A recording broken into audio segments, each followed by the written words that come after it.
And so that's the really, really hard thing about gut issues is that even a lot of very, healthy, nutrient dense foods make people feel bad. And so they're like, well, what am I? Then it goes back to your friend of like, well, I'm just going to eat, whatever the heck I want to eat. And like to heck with trying to follow these protocols because I was down to 4 foods and I didn't feel good then. I don't feel good now, but at least I can eat French fries, you know? And what that tells me is it's not about the food for that person. Because if you can eat a wildly different diet and you're still having the same symptoms, the food is not the thing that's causing the problem. Hi, guys, and welcome back to the Thick Thighs Save Lives podcast. I'm Kelsey. Hi, guys. I'm Rachel. Ooh, I love today's episode. Ooh. If you have ever struggled with any gut issues or you know somebody who's had gut issues, this is a life change. I'm serious. Like I was blown away. I'm blown away. Yeah, we had a really awesome guest on today. Well, we have a really awesome guest on today. Dana Monsees is a dietitian, nutritionist, and a body image coach who specializes in helping women with gut issues burn out from a weight-inclusive, non-diet approach. Let's hear it for that. Yeah, I'm saying like this is exactly what we've been waiting for. She is incredibly intelligent. So the conversation with her was mind-blowing because like her philosophy just combines neutral nutrition, weight inclusive care, and she is just awesome.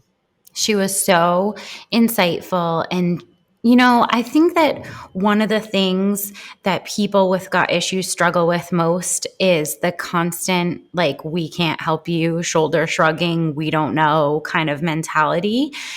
I think that this is going to be really useful information. If you have ever struggled in this area, this is the way she teaches this and her mindset, like her approach with all of the gut issues combined with, all of the other shit that goes on in diet culture. It is so now. It's so right now and it's so needed. Oh, man.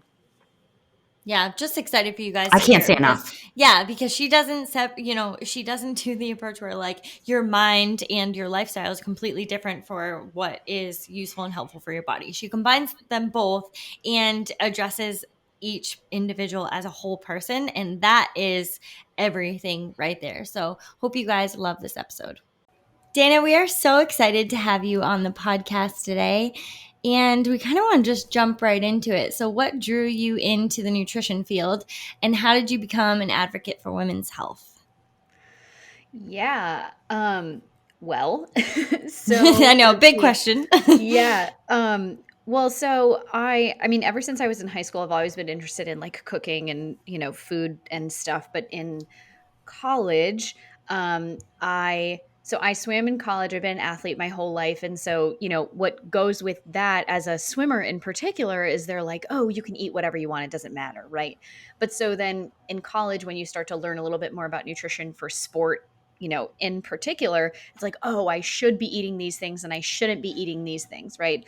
And that, long story short, developed into a pretty severe eating disorder and very disordered eating habits.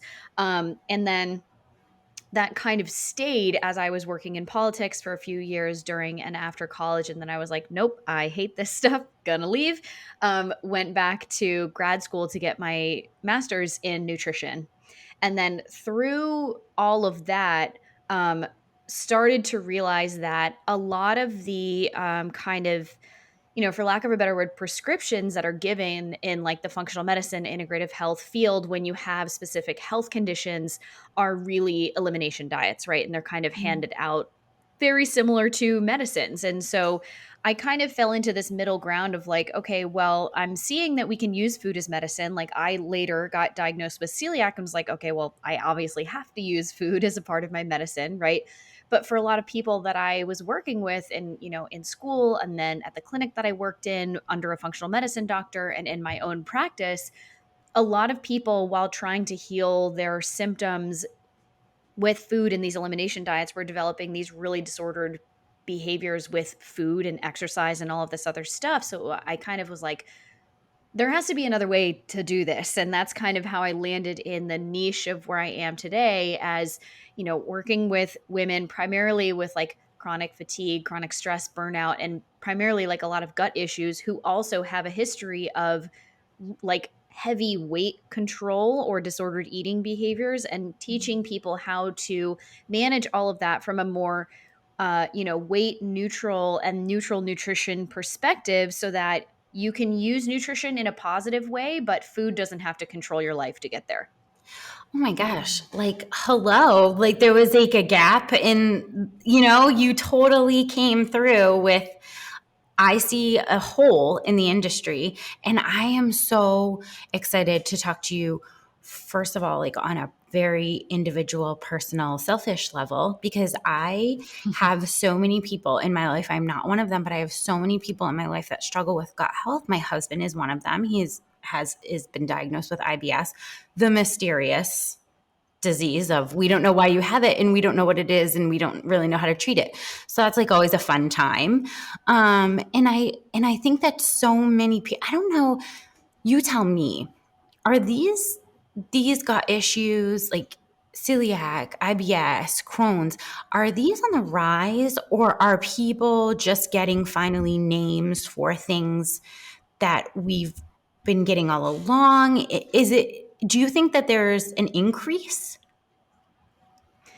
So I think it's kind of both. So when testing and diagnosis for celiac became more common, there was like a huge spike in the rate of people who actually have it because the testing was better, right? But then what also goes along with that is there's more education that's out there of like celiac could be a thing that you have. So then more people are getting tested, right? I do want to say though, I mean, especially over the past couple of years, with the collective stress level of everyone going up, right? There's a huge, huge connection between stress and gut issues, right? There's something called the vagus nerve and the gut brain connection. And anytime, like it's bi-directional, right? So anytime you're having issues in the gut, it's going to come up to your mental health. And anytime you're having a lot of stress issues, I mean, think about people talk about like runner's trots and stuff, or before you give a presentation, you feel like you have butterflies in your stomach. That's the gut brain connection at work. So, given that collectively in the world, our overall stress level has not been functioning at the way it's biologically designed to be functioning, right? You have a period of stress, chronic fight or flight acutely, and then it goes back down and we kind of, rest and digest. Those are the two, nervous system modes primarily. That's not happening anymore. We're mostly living in a chronic state of sympathetic activation or chronic fight or flight, right? Which means that on top of everything else, the gut issues are becoming more prevalent because the more stress you have, there's a positive correlation with gut issues. And of course, the testing is better as well. And I think that now that the functional medicine world is becoming, more prevalent and kind of, noticed by people, there's a lot of kind of self-diagnosing of like, oh my gosh, I have a little bit of bloating. I must have a gut issue. When I think one of the things that I've been talking about recently is like, not all bloating is abnormal, right? Like we don't have to go to a functional medicine doctor for every, little symptom that we have, but because we're all so disconnected from our bodies, we think that any symptom that we have is a problem that needs to be fixed, right? Because we don't know what's normal anymore. So I think it's an amalgamation of like all of the things.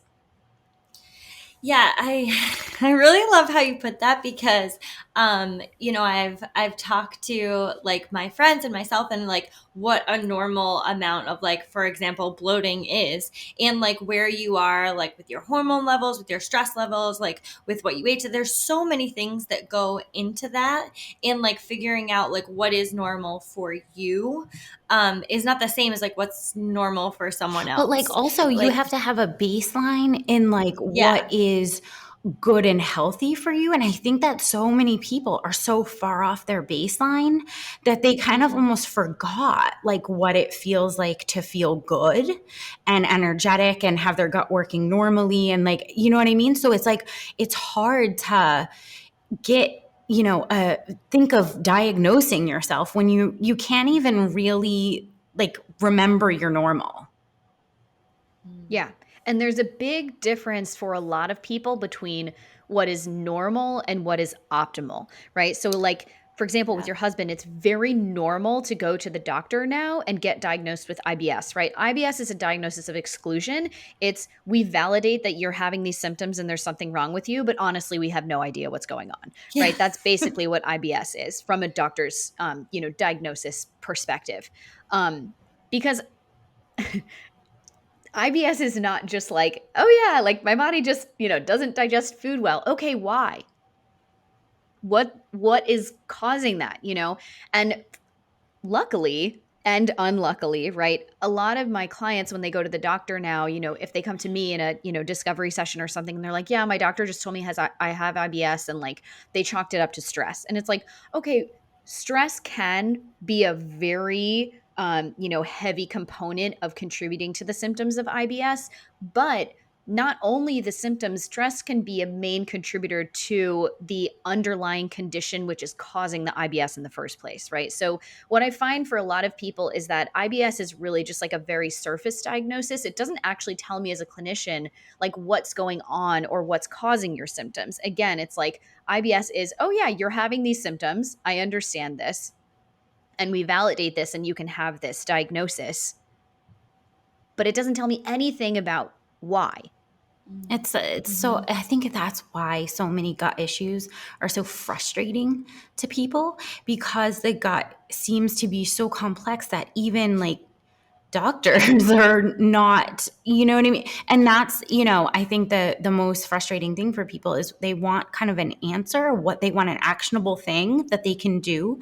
And it's so hard when it's just like, I don't know, maybe you're too stressed. Like, dude, I would calm down if my stomach calmed down a little.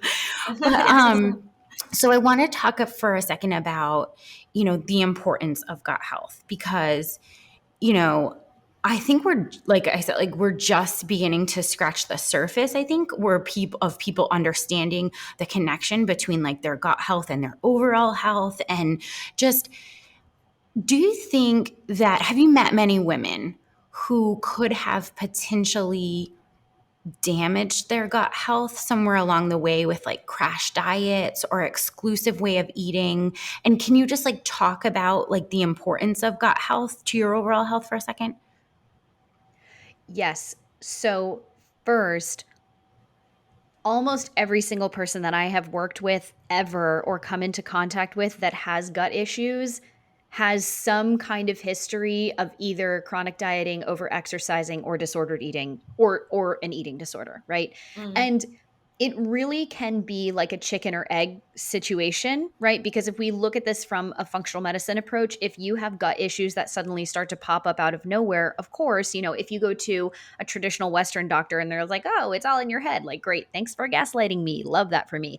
Then you go to functional medicine and they're like, oh, okay, you have these gut issues. You should do this gut healing elimination protocol, right?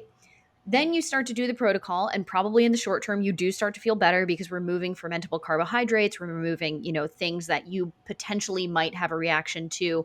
Or for a lot of people who have gut issues, eliminating certain foods can help their symptoms in the short term because of a bacterial imbalance or SIBO or whatever it is, right?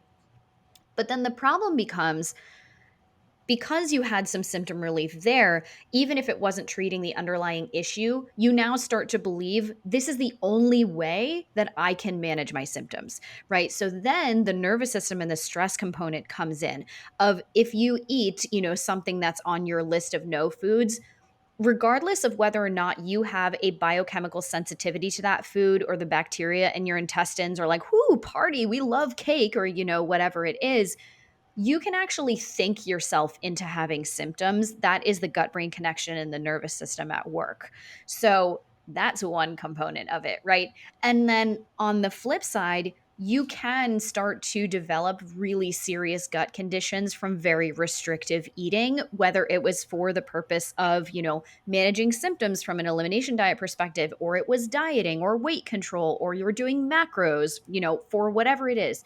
To give one example, which I fucking hate this. But unfortunately, in the functional fitness community and CrossFit, there's a lot of, especially for men, there's a lot of promotion of stuff like keto and intermittent fasting and, everything like that, which if anyone knew anything about sports nutrition, you would know that CrossFit is a very glycolytic exercise and you can't survive on fats. Rant aside, um, regarding gut health specifically, if you're going super low carbohydrate, that means you're not eating a ton of different fibers.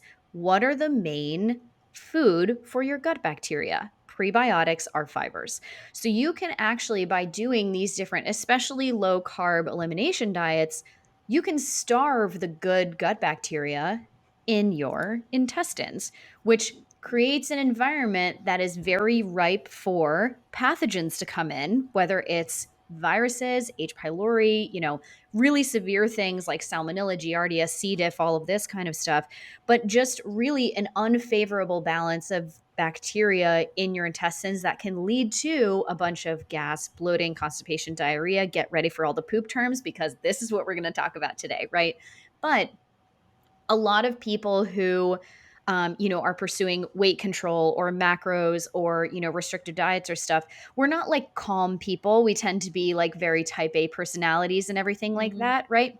When you are very stressed or you're prone to anxiety, that is one of the mechanisms that can suppress your stomach acid as well. And it can slow down motility. It can slow down your production of digestive enzymes and getting them from the gallbladder or the pancreas to the small intestine, right? And I want to go back to stomach acid for a second because if you don't have enough stomach acid, that's your body's first chemical barrier against any outside invaders, right?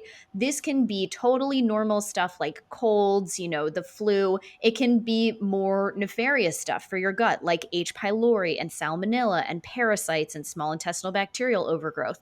So now, if you're a very stressed out person, so we have low stomach acid, and you haven't been eating a lot of carbohydrates or enough carbohydrates for your gut bacteria, right? Because enough is relative. We now basically have a blank check in our intestines for whatever we become exposed to is going to come in. And that can lead to even more gut issues.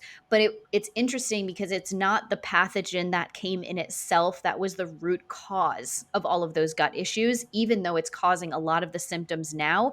It was whatever set the scene for that pathogen to be able to come in, which is now causing even more of the symptoms. So when we look at this from a treatment perspective, of course, I mean, say we find something like H. pylori, which is way more common than you would think it would be, right? But this is an organism that takes hold in the stomach.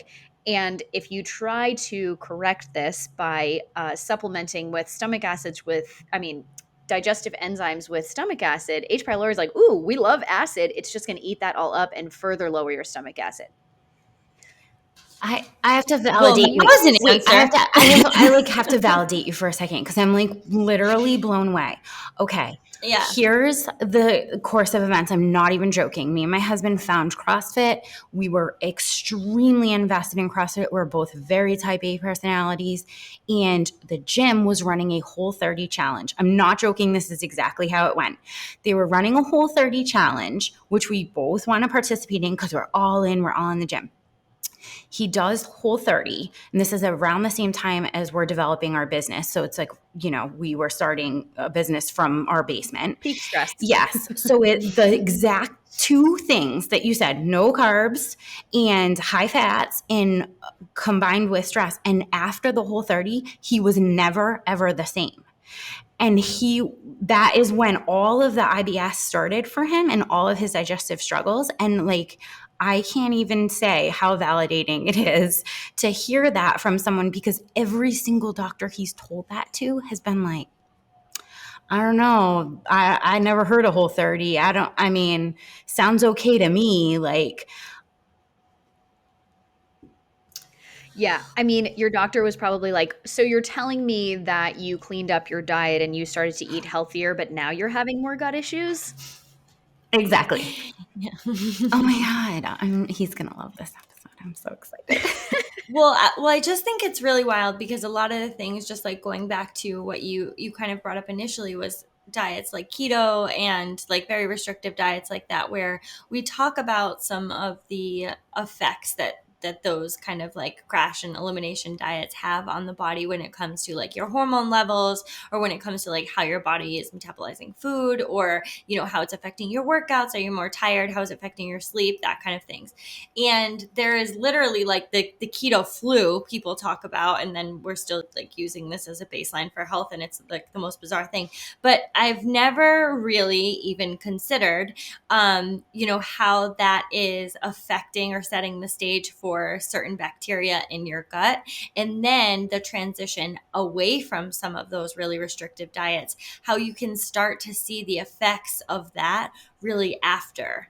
And that, I think, is one of the hardest things to wrap our heads around, because it's almost like, okay, well, you know, I've stopped doing the thing that, you know, you said was going to be harmful, and now I'm just trying to like go on and live my life, and I'm having all of these adverse reactions.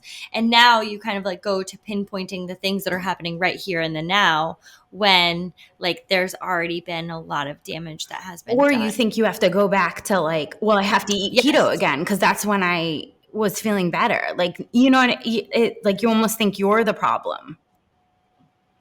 Oh yeah. I mean, and this is like this is the thing that tends to happen when we do these types of elimination diets, right? Because if you do low FODMAP is a really common one, right? So this is when you remove 5 or 6 different classes of fermentable carbohydrates in order to reduce the amount of symptoms that you're having.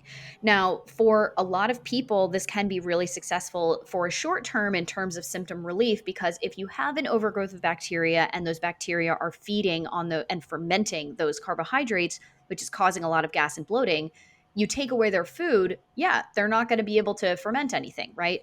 But taking away the food from the quote bad bacteria also takes away the food from the good bacteria. So then, you know, we're starving them off. And even in all of the literature, which I don't know why most practitioners don't talk about this more, is you're not supposed to be on a low FODMAP diet for a long time. It's supposed to be a temporary relief for symptoms while we go to search for or treat the root causes of, again, why you're having these symptoms in the first place. Because just pulling out the food is not going to fix it, right? And the theory behind some practitioners keeping people on low FODMAP for a longer time is they think, oh, if I just, you know, starve the bacteria of their food, then they won't be able to come back.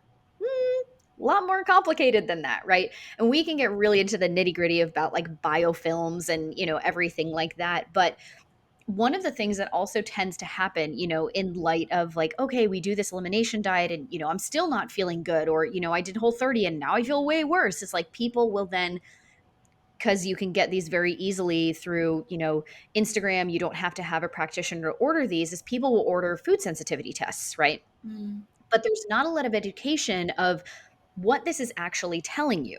So if you get, for any of your listeners, right, because this is a trap that many people fall into, is you get one of these food sensitivity tests, you know, one that you've probably seen on TV before, and what that's actually measuring is the IgG, which is a type of sensitivity reaction, antibody that your body's producing in response to a certain food. But again, it doesn't tell you why you're reacting to that food in the first place. So you would think the logical chain of events would be, okay, you know, I've got 27 different foods that came up on this. I'm reacting to all of this. So therefore, I should pull all of these out and I won't have those reactions anymore.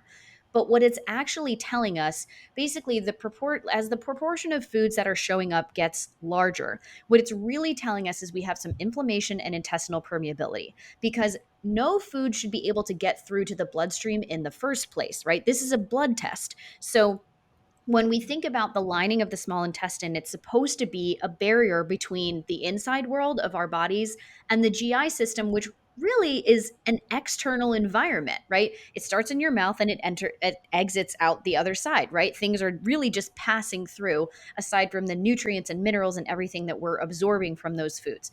But the actual food particles themselves should not be able to get through that small intestine barrier, right? The epithelial layer, to get through to the bloodstream to be able to show up on this food sensitivity test. So again, if you have a ton of foods that are showing up, it's not actually telling me that you have a biochemical sensitivity to those foods, especially when things come up like randomly that you don't think you have reactions to. Like, blueberries, carrots, random stuff like this. It's like, this is really weird. It's really common for most people to see proteins or things like gluten show up on this because the molecular structure of protein is harder to break down than carbohydrates and fats. So if you see beef, milk, cheese, eggs, wheat, gluten, rye, like all this stuff, yeah, that makes a lot of sense. That means your body's having trouble breaking down all this stuff. It doesn't mean you need to pull all of the foods out. It means we need to do some further investigating of, okay, why are all these foods coming up in the first place? Because I can guarantee you, food, unless it's a food allergy or celiac disease or something like non-celiac gluten sensitivity, food is not the origin of the problem. So we can't look to just eliminating foods as the true solution. That may give you a little bit of symptom relief in the beginning, and I don't want to discount that, right? But again, it's not going deep enough. We're kind of like 2 levels below the surface. We need to go like 7 more layers below the surface before we figure out, well, what's actually causing me to have these reactions and these food sensitivities in the first place? Because if we don't go back and solve that, you're not going to solve the symptoms long term. This is like blowing my mind, Kelsey. This is I like know. blowing my mind. It's blowing my mind, but at the same time, it makes so much sense. Like, is Yeah. there 27 foods that you're really, highly sensitive to? Or do you have so much damage in your gut that everything's bothering you? You know what I mean? Like, that Yeah. makes so much sense, but it's like, oh man, this is really, I'm sorry. Go ahead, Kelsey. I know it's your turn to ask No, a question. well, I wanted to break it down to some of our listeners where they could kind of recognize themselves. So what are some of the more common gut conditions that you see in clients right now, and can food be utilized to heal some of these issues? Yeah, so I'll talk symptoms and then I'll talk conditions, right? So Good. the Yeah, most I'd like for some people to hear oh, that's me. Yeah. yeah. Okay, so the most common things that people will come to me for are various stages of bloating, right? So this can be like my stomach just kind of feels like there's air in there, after I eat something, versus if you have something like small intestinal bacterial overgrowth, or you probably heard it as SIBO, you can literally look like you're 6 to 9 months pregnant with that kind of bloating. So those are, different classes. And based on the type of bloating that you have, it can give me an indication of what we want to look for in testing. Then of course, like constipation, diarrhea, like all sorts of loose stools. If we really want to get into it, I talk to my clients about the Bristol stool chart, which is basically like, how loose are your stools? What color are they? And every time you have a bowel movement or any bowel sounds or anything that's going on with your GI system, your body is communicating something to you. Either like, yeah, this is going well, or something is off and we need to, Going well, not going well. Help. That's what my husband's stomach sounds like. It's like screaming for help sometimes. And I'm like, oh my God, are you okay? Because it's so exactly. loud. And this is where we go back to normal versus optimal, right? So, quick PSA, right? A normal, medically normal amount of bowel movements to have every day is between 1 and 3, right? If you're not having a bowel movement every day, that is defined as constipation. I So, wanted to tell you too. We have talked about this with we have a very large Facebook group, and women are asking all the time, different questions when they start to change their diets. What happened? And I had one that really blew my mind. And she wrote into the group and said, "Okay, so I haven't had a bowel movement in 2 weeks," and I was like, two weeks. yeah. And she had just kind of decided that it might be feeling abnormal, or that it might be, but I was like, guys, we really need to talk about what is a normal, what does that look like for a normal person? I'm so glad you brought that up. Yeah, 1 to 3 times per day, and your stools should not be hard to pass, but they should not be like an oil slick. They should have a formed S shape, is what it's supposed to be ideally, right? Um, So constipation, diarrhea, alternating, bloating, basically the Pepto-Bismol commercial are all the things that we're looking for, right? And then in terms of conditions, like I see everything from celiac disease to Crohn's to ulcerative colitis, right? Those are irritable bowel disorders, IBD. Those are going to be the most, severely diagnosed ones.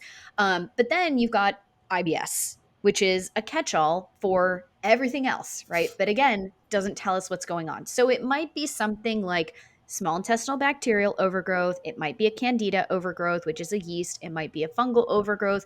It might be just an improper or unfavorable balance between good beneficial bacteria and opportunistic bacteria, which are ones that are okay to be there in small amounts, but once they start to overgrow, can start to cause a lot of issues.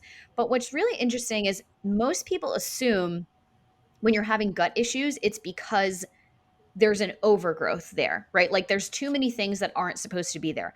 But you can have very similar symptoms if you don't have enough gut bacteria, if you don't have enough stomach acid, if you don't have enough digestive enzymes, right?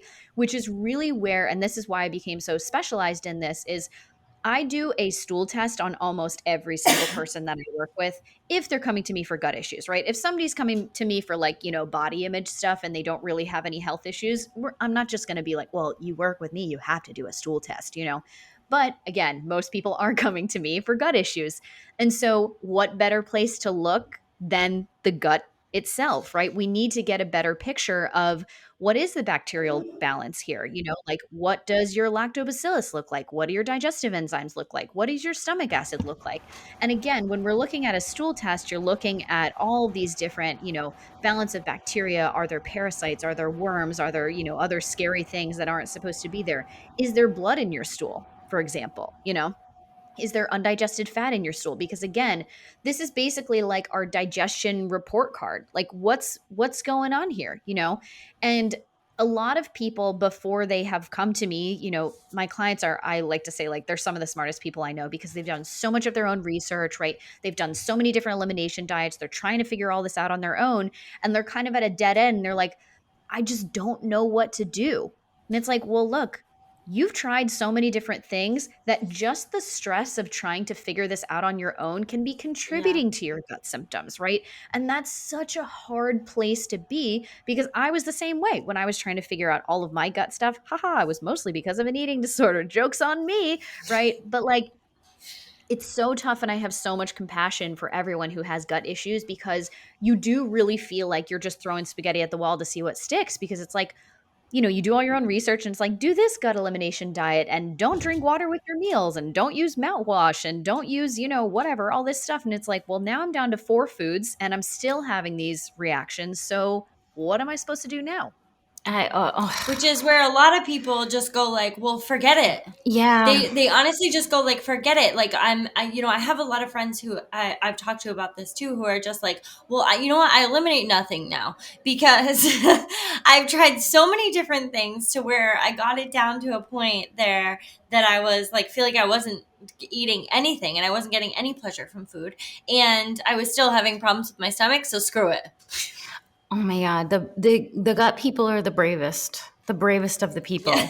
because you're so right. They just spend endless hours researching. Nobody comes to them like it's a very hopeless kind of doctor scene where you just go to doctor Yeah. after doctor and they all just like kind of shrug, and you try, like you said, like some of the I mean, elimination they came diets. up with a term to like not have to figure out what's wrong. Like, Some- I mean, it feels like you spent more time coming up with a term that says like, yeah, that's happening to you.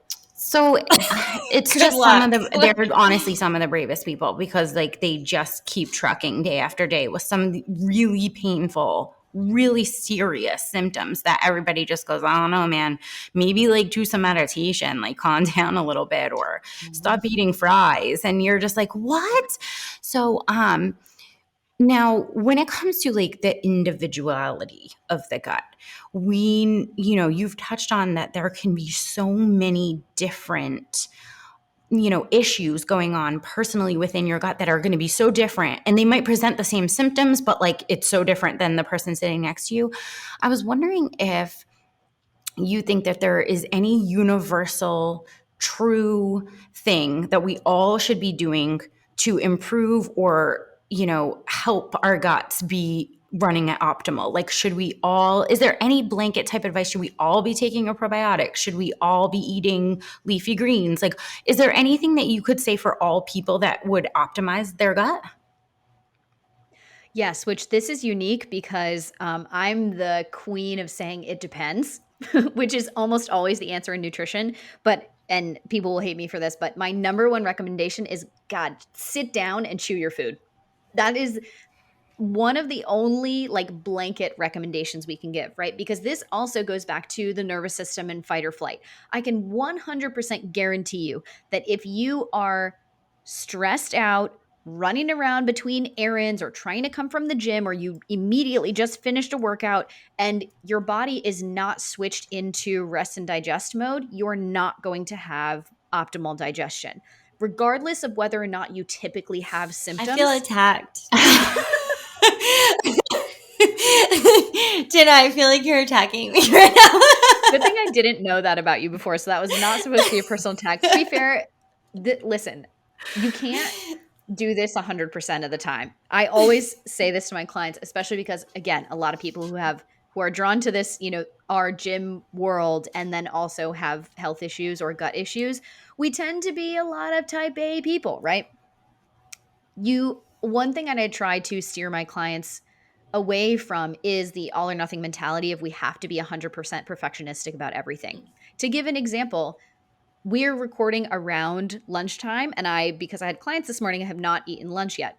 So right before we started recording, I did not take my own advice. I was standing in my kitchen and eating food, and I was stressed thinking about, oh my gosh, what I have to do the rest of the day. It happens, right?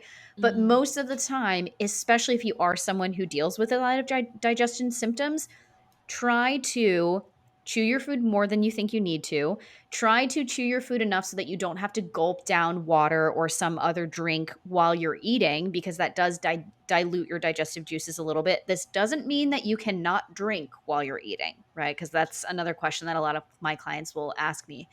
And really try to minimize any stressful distractions that you have while eating. So like try not to check your work emails. Please don't watch the news or scroll the news on your phone. Everybody knows what sets them off. One of the things I really like to do is I'm a big reader. So like reading while you're eating, listening to an audiobook, a podcast, some like not EDM music, anything that's going to help your nervous system shift into rest and digest mode is going to be beneficial. On the food supplement side of things and all of that, there are almost no universal truths in terms of people who have gut issues, because the gut issues are so variable that, like, if, for example, probiotics, right, are useful for a lot of people, but just like the gut microbiome, which is a very new field of research in the last 10, 20 years, every day we are learning more about different strains that we didn't even know existed 5 years ago, right, or maybe even a year ago. Is if you prescribe what people used to say, oh, just take a broad spectrum probiotic that's got, X amount of CFUs, which is colony forming units of, bacteria. That's an irresponsible recommendation now, because for people who have an overgrowth of bacteria, you're adding more fuel to the fire, right?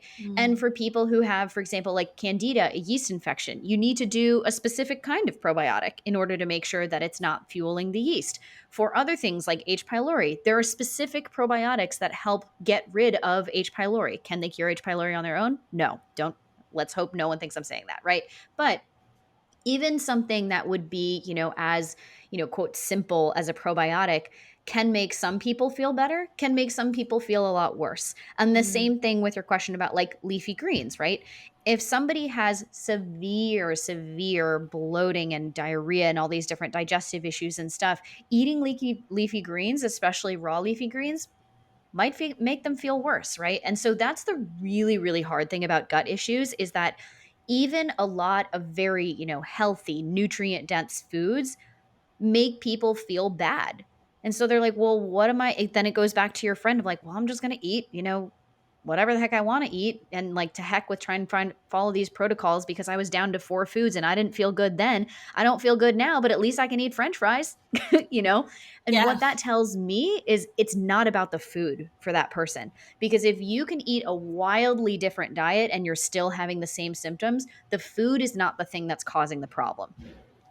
That makes so much sense. That makes so much sense. Oh, man, it's just, I love that I love advice it. too, to just like chew your food and sit down, because it sounds so simple, and no, we can't do it 100% of the time, but you can check in with yourself on times that you might be able to, and then you'll sit down and be like, oh, because I know sometimes like I'm standing up in my kitchen, I'm waiting, I can't even sit down because I feel like if I sit down, my dog is gonna start hitting everything.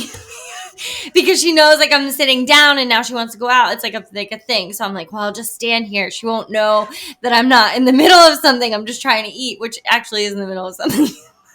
But you know what I mean?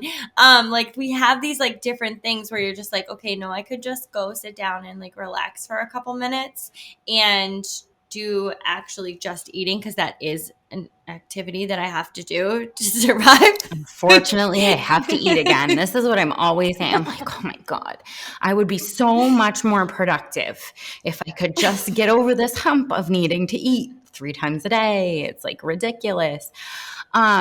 So obviously Kelsey's dog is in charge of her house. So that's good that everybody knows that now. It's out there. It's It's out out there. there. Harley rules. Okay. Like, We yeah. know. We knew, but now we know. So Dana, you use the terms neutral nutrition and weight inclusive care when it comes to your philosophy. Can you explain these terms and like how you use them with your clients? Yeah. So first I'll do neutral nutrition. So what most people know about nutrition, if they haven't done some kind of, program or education or anything, or even if they have, is mostly just weight loss advice. I mean, to be honest, that's what it is, right? Mhm. It's like, oh, eat this, not that, or make sure you're eating X amount of calories a day and, make sure you're in a deficit if you want to lose weight or whatever it is. Or if we're talking about macros for performance, make sure you have, X amount of carbs and X amount of protein, and then we just fill in the fats from there, right? So the way that I use nutrition is breaking it down, like you guys said very kindly, into a very easily digestible way. Haha, poop puns. But so it's thinking about how can we use this in a way that is not going to be controlling, that's not going to be all or nothing, that's not going to be perfectionistic, right? It's thinking about things not in a good versus bad, yes versus no way. The same way that we had talked about leafy greens, right? Leafy greens, let's use them, right? In the dieting perspective, oh, eat as much of these as you want, unlimited, whatever you want. They're good for you, blah, blah, blah. From a neutral perspective, it's okay. Leafy greens, what are the nutrients that are in there? Do you digest them well? If Mhm. not a great food for you right now, right? That's something that your body's telling you is not going well. That doesn't mean that it's a morality judgment on you or on your digestive system, right? It just means that it's not working super well for you right now. And then from an education perspective, the building blocks is a lot of what I do is I have to teach people to unlearn a lot of the nutrition information that they have come to me with, because it's almost all dieting and weight loss advice. And if you want to learn how to engage with nutrition and how to fuel your cells from a molecular level and not bringing dieting and restriction back into the equation, we have to go back to the building blocks of, okay, what are my cells made of? What do I need for energy every day? Right. And so going back to, I talk about this a lot with people who do macros, right? Because commonly in macros, we happen to be low fat if you're doing macros for performance, right? And then it's like, okay, every single cell in your body has something called a phospholipid bilayer. The second part of that word is lipid. If you don't eat enough fats, where are your cell membranes coming from? Where are your hormones coming from? Right? Where is all this other stuff coming from? And again, it's not a morality judgment or anything. It's like, this is at a baseline, just what your body needs to survive and keep your heart beating every day. We're not even talking about going for a walk or going to the gym or trying to kill it in the gym, right? Those are like, we're talking about the prerequisites, not the 400 level class, right? So a lot of what I do is help people tangle or like untangle what are all of the food and like nutrition and diet like rules and shoulds that have been floating around in my head rent free for however many years, and then trying to detangle those and say, okay, where did this come from first, right? And again, not a judgmental, looking at this from, a mindset of curiosity, right? As much as possible. Where did this come from, right? Like, where did I learn this? Two, is this evidence based? Like, is this real? Like, does spinach actually have that vitamin in it? If that's something that I'm looking for, right? And then even here's the neutral part, right? Even if something is evidence based, that doesn't mean that it is applicable to your situation, and it doesn't mean it's appropriate for your situation given your relationship with food or the health conditions that you have, right? So a lot of people will say, "Oh, keto is great for, blood sugar or whatever." You don't have any blood sugar issues, you don't have to be doing that. Moreover, if you don't have epilepsy or any kind of, schizophrenia, autism, any other kind of mental health condition that's going on, that's what the keto diet was developed for in the first place. So if you don't have those, even if it's evidence based, because there's a ton of research behind keto, that doesn't mean that that research is applicable to you. And if you have a complicated relationship with food, even if it is applicable to you, it might not be appropriate for you at this time in your life, right? So it's trying to kind of like survey the scene is a term we use in lifeguarding because I've been a swim coach for like 15 years. This is one of the things that we have to think about is like, okay, what are all the pieces that are going into this? And then how is this applicable to me? And then in terms of weight inclusive care, again, when you go to the doctor's office, a lot of the time, the recommendations that are provided to you or the type of care that is provided to you is made based on an assumption about your body size and your habits. Yes, So ma'am. what so what I do is weight inclusive care to me means I don't cater or default recommendations based on your body size. There is no morality around body size here. I do a lot of education around disassociating health from body size, from a nutrition perspective, from a biological perspective. Kelsey's like, hell yeah, right? And here's the thing that's tough, right? Is taking the neutral perspective again. There is a ton of research out there that says it shows that being in a larger body is detrimental for your health. So they then assume based on that gaining weight is unhealthy and losing weight must be healthy. Show me the research where there's no one in a smaller body that doesn't have diabetes or doesn't have cancer or doesn't have all these other heart conditions and stuff, right? Just because you inhabit a larger body naturally does not mean that you're a lazy piece of shit, but that is what the medical system assumes for the most part, even if doctors aren't saying that, right? So what I try and do is to provide as safe, non-judgmental, inclusive space as possible for all people in all body sizes, races, ethnicities, gender orientation, everything, even though like I'm a small straight size white girl, right? So it's my job to do the work to understand where the biases are coming from, unpack those for myself, and make a safe space as much as possible for people who are coming to me, because I don't want anyone to ever think, oh, I can't go to her because she's going to prescribe me weight loss because I'm in a BMI of whatever. And the BMI is bullshit, by the way. But Yeah. that's my small rant for today. One of probably 20 that I've already gone on. Louder for the people in the back, girl. Yeah. Louder for the people in the back. I mean, listen, we've hit a lot of stuff in that question, but I have literally been sitting at a table with girlfriends where one girlfriend was describing like intestinal issues and gut health issues and like saying that she was like in a lot of pain and really miserable. And I had another girlfriend sit right next to her and say, I know, but like at least she'll lose some weight though. Mm-hmm. Like really, that's a real thing that happened in the world. And that is sometimes I think, really thinking when we're just sitting there, discussing these things, really thinking about those ideas that have been living in our head rent free and all of that diet culture that comes along with just eating food to survive.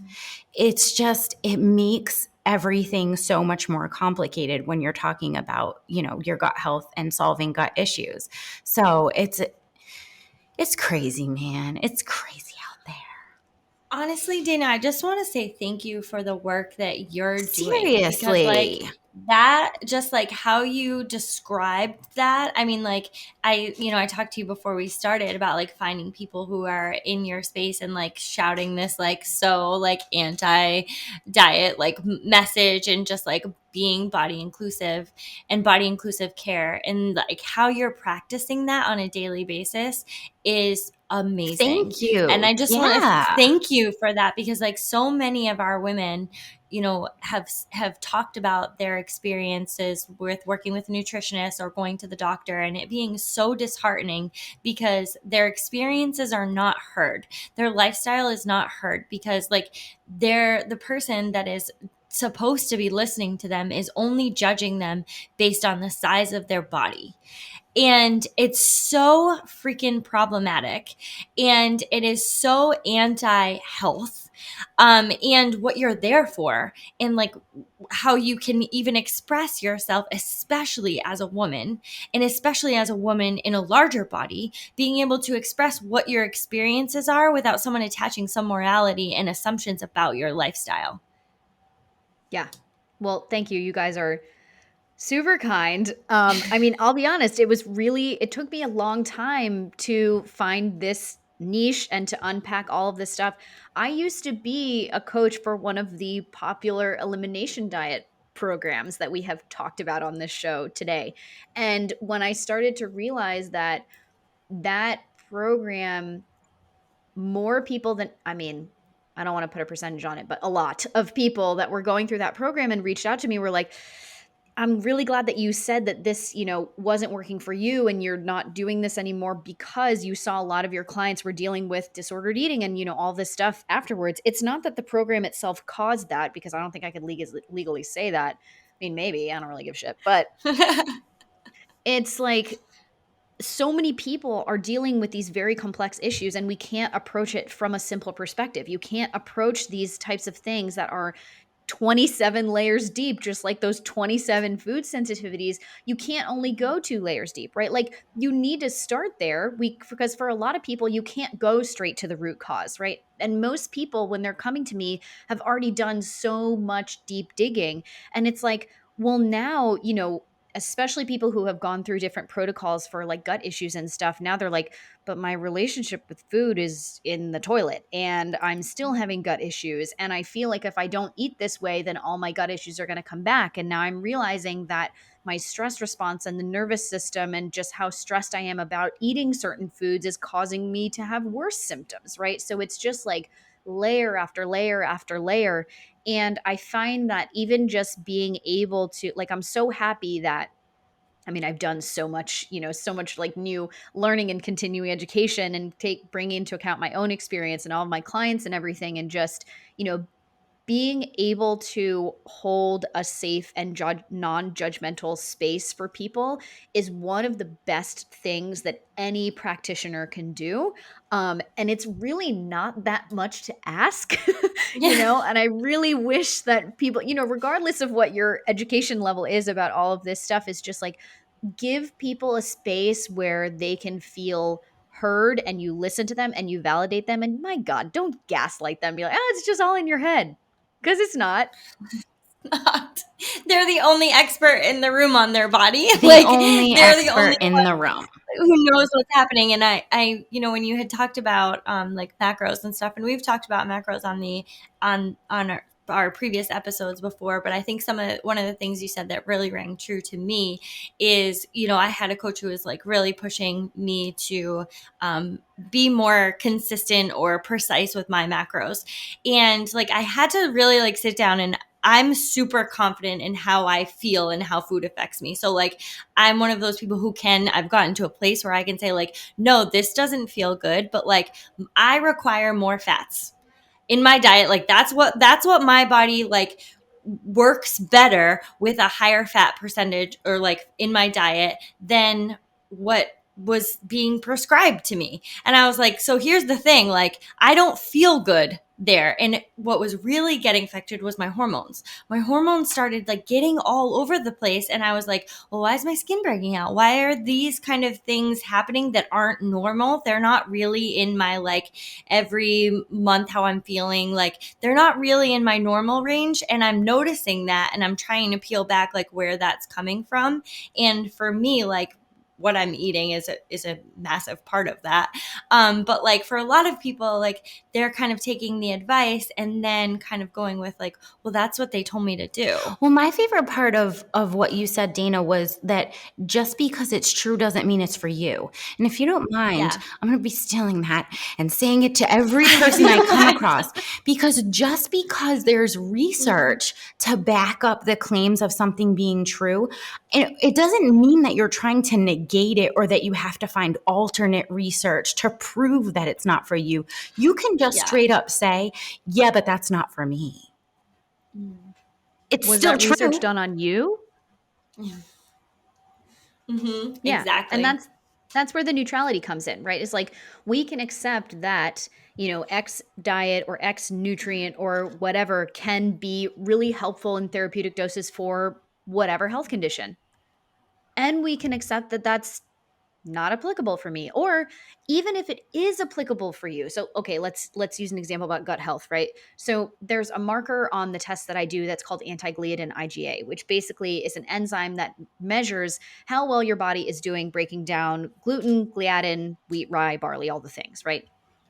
If I have someone who is an eating disorder client or severe disordered eating, and that number comes up high, where in a person who, if they don't have a lot of chronic dieting history and any of this stuff, we probably would want to take gluten out or at least minimize it because it is causing a reaction in the body, right? That is just objective data. Your body's not currently doing well with gluten. That doesn't mean you'll never do well with gluten again. It doesn't mean you have to be 100% gluten free. But depending on how high it is, maybe we go get celiac tested, and then that's a different story. But again, if someone has an eating disorder and that number comes up high, you really think I'm going to put them on a 100% gluten-free diet? That's not appropriate for them right now, right? If someone is in that situation and they're barely eating anything, or their binges are triggered by anyone telling them you can't keep this food in the house, that is not an appropriate recommendation for that person, even though there is a ton of research behind, yeah, going gluten-free can bring this number down.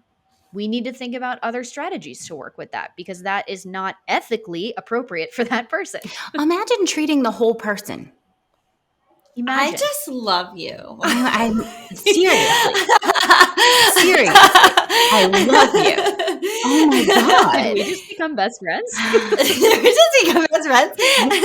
So. That's just so important because like you bring up such an amazing point of like, yes, this has validity. Like this would improve, your health and would improve your symptoms. But like we're looking at the whole person here and like what would actually improve you as an overall person, like in how you're functioning on a day-to-day basis is really the most important thing. And like, because how can you say this will improve your health if it will destroy your mental health?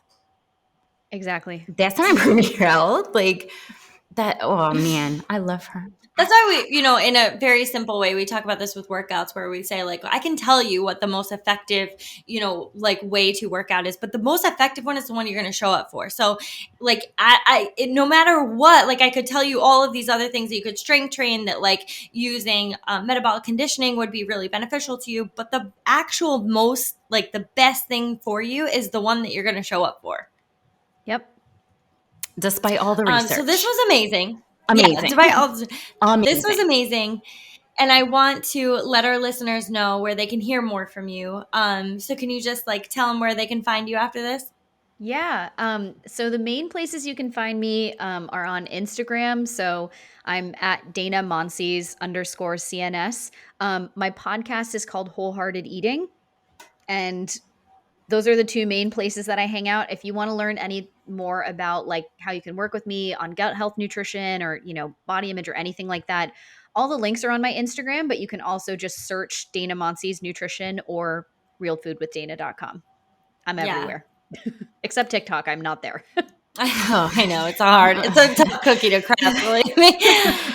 So definitely check her out, guys. We, did our best to cover some topics, but as you can hear, like, she has so much more to offer, so that we couldn't even get to in this 56-minute podcast. I know. I wanted to ask more So things definitely about check her out. hormonal stuff, but I was like, we like ran out of Yeah. time. But maybe we'll have you back, Dana, and like we can go I'll come on a back whole. anytime. I love this Yeah. Oh, conversation. so good.